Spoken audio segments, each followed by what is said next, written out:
Segala pujian, hormat, kemuliaan hanya bagimu Tuhan. Biarlah pujian yang kami naikkan menjadi pertanda kesiapan hati kami untuk kami dapat menerima kebenaran firman-Mu. Berkati setiap kami yang hadir pada pagi hari ini. Biarlah melalui kebenaran firman-Mu Tuhan, setiap kami boleh dikuatkan. Semakin hari kami semakin melihat bagaimana kehidupan kami harus terus berada dalam rencana Tuhan. Berkati hamba-Mu yang Tuhan sudah pakai untuk menyampaikan firman-Mu, dengan kuasa darah-Mu, kebenaran yang disampaikan, kebenaran yang hidup, akan membangun iman kami untuk terus bertumbuh kepada sebuah pertumbuhan rohani yang lebih baik. Terima kasih Bapa, kami siap untuk menyampaikan firman-Mu dalam nama Yesus kami berdoa. Amin. Baik, silakan. Baik, kita coba baca firman Tuhan. Kita buka di dalam Filipi pasal 3 ayat 27 sampai dengan ayat 30.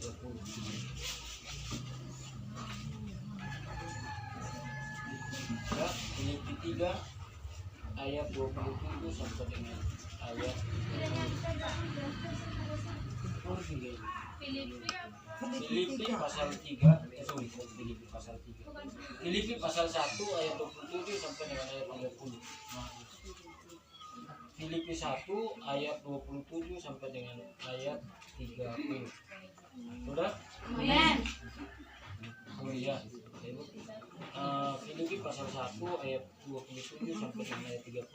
Kita baca bersama-sama. 1, 2, 3.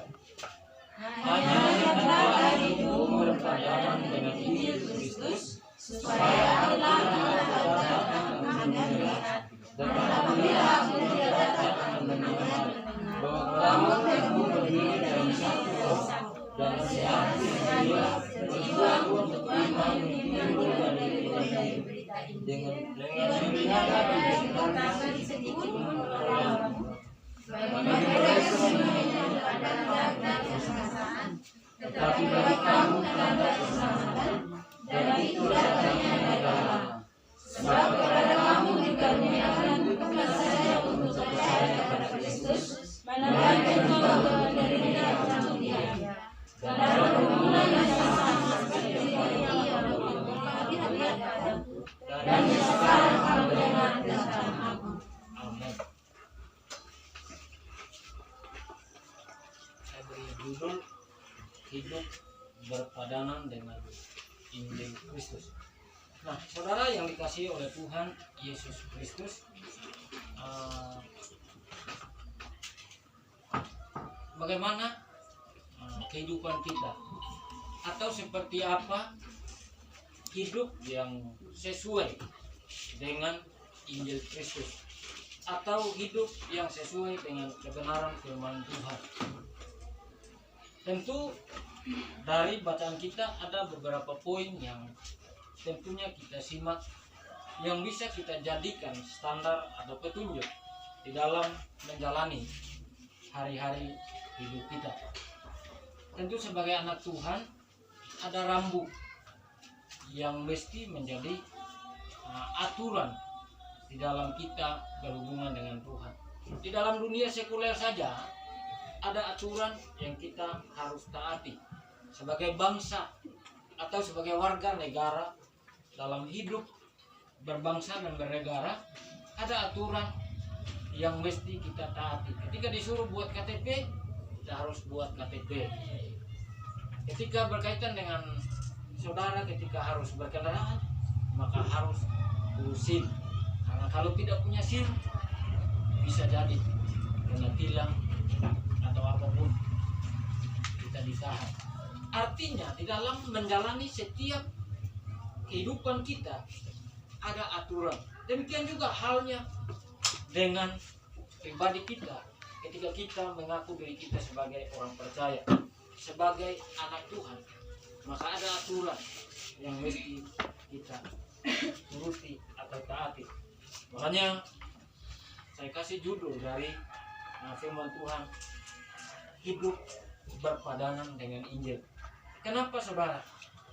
Artinya bahwa perjalanan hidup kita ditentukan bagaimana kita hidup di dalam kebenaran firman Tuhan, bagaimana kita hidup bersama dengan Tuhan.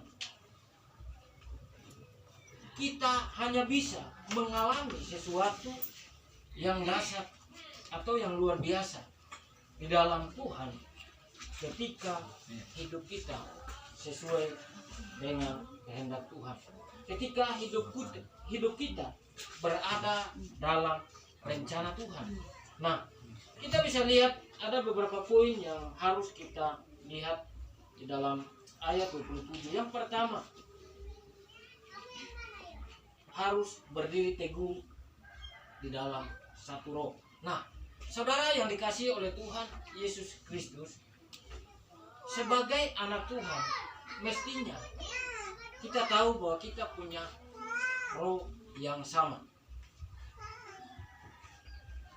Artinya bicara tentang roh yang sama berarti di dalam menjalani hari-hari hidup kita tentu tidak ada perbedaan.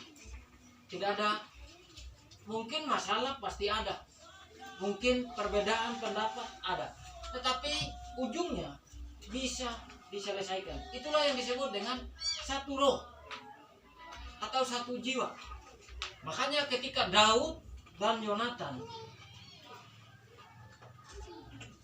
hidup dalam satu roh, saudara coba lihat, hubungan mereka menjadi sangat akrab. Bahkan Yonatan yang anak dari Saul pun berani melawan orang tuanya, karena dia tahu bahwa orang tuanya bukan berjalan pada kehendak Tuhan, tetapi Daud hidup menurut kehendak Tuhan. Sehingga Yonatan lebih cenderung hatinya dengan Daud.